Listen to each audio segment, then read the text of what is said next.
사도행전 1장 1절로 8절. 데오빌로여, 내가 먼저 쓴 글에는 무릇 예수께서 행하시며 가르치시기를 시작하심부터 그가 고난 받으신 후에 친히 살아계심을 나타내사 40일 동안 하나님 나라의 일을 말씀하시니라. 오직 성령이 너희에게 임하시면 너희가 권능을 받고 증인이 되리라. 우리가 예배 시간에 영적인 힘을 얻으면 그 힘은 현장에까지 연결됩니다. 교회에서 은혜를 받은 만큼 우리의 삶의 현장에 하나님의 역사가 일어납니다. 예배에서 영적인 큰 힘을 얻으면 우리의 삶과 현장 속에 하나님의 말씀이 그대로 성취됩니다. 이것이 우리의 삶의 방법이고 하나님이 원하시는 전도 방법입니다. 사도행전 3장과 4장을 보면 성령 충만받은 초대교회에 핍박이 일어났습니다. 얼마나 핍박이 심했는지 안진뱅이를 일으켜 놨는데 법정에 서게 되었습니다.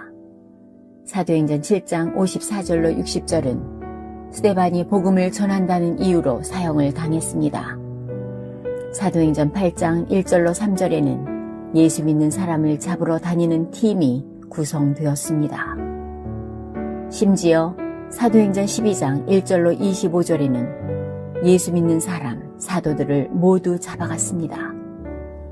사도행전 16장 16절로 40절에 복음 전한다는 이유로 감옥도 가게 되었습니다.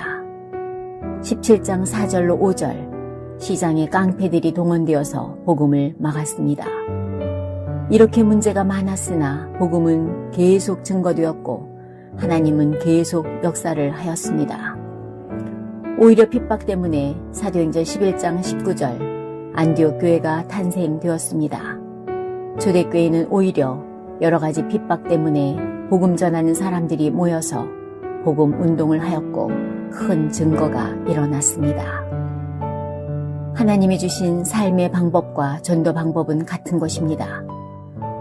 말씀을 붙잡고 있으면 증거가 와버립니다. 언약을 잡고 기도하면 문이 열립니다. 그렇다면 어떤 언약을 붙잡아야 합니까? 모든 사람은 복음을 바로 받는 순간 하나님의 자녀가 됩니다. 요한복음 5장 24절, 믿는 자는 사망에서 생명으로 옮겨느니라. 우리가 하나님의 자녀 되는 순간 멸망에서 생명으로 옮겨졌습니다. 생명으로 옮겨졌기에 우리 인생은, 문제는 끝이 난 것입니다. 이 언약을 붙잡는 이것이 우리의 삶이며 전도입니다.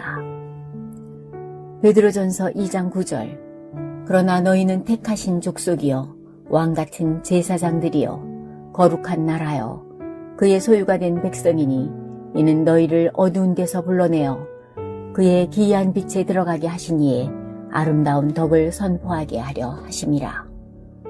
예수 믿는 순간 우리는 우리 집안을 다 살리는 제사장이요, 나 한 명 때문에 흑암 세력, 악한 영, 사단이 다 꺾이는 왕이요, 생명의 빛이 전달되는 선지자라고 했습니다. 우리는 말씀대로 확신을 가지면 됩니다. 확신이라는 말은 세게 믿는다는 말이 아닙니다. 확신이란 제대로 믿는 것을 말합니다. 그냥 믿으면 됩니다. 마가복음 9장 23절, 믿는 자에게는 능히 하지 못할 일이 없느니라. 무엇에 대한 믿음, 확신입니까? 하나님의 자녀인 우리가 기도하면 응답받는다는 확신입니다. 지금 실패하는 것 같아도 승리한다는 확신입니다. 모든 저주는 끝났다는 확신입니다. 하나님께서 우리를 영원히 인도하신다는 확신입니다. 왜 확신해야 합니까? 확신하지 않아도 사실인데 확신을 가져야 하는 이유는 사단이 우리를 공격하지 못하도록 하기 위해서입니다. 베드로전서 5장 7절로 8절을 보면 너희 염려를 주께 맡기라고 했습니다. 그 뒤 말씀이 너희 대적 마귀가 우는 사자처럼 두루다니며 삼킬 자를 찾는다고 했습니다. 사단은 확신 없는 사람만 건드립니다. 불신자는 밥이고 확신 있는 하나님 자녀는 건드릴 수 없으니까 확신 없는 하나님 자녀만 건드리고 다닙니다.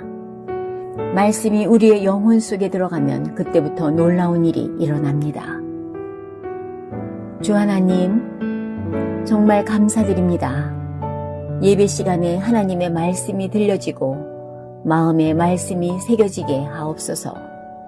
말씀 붙잡는 우리의 삶이 현장과 연결되는 축복을 누리게 해 주옵소서. 하나님께서 새로운 문을 열어 주시옵소서. 예수 그리스도 이름으로 기도합니다. 아멘.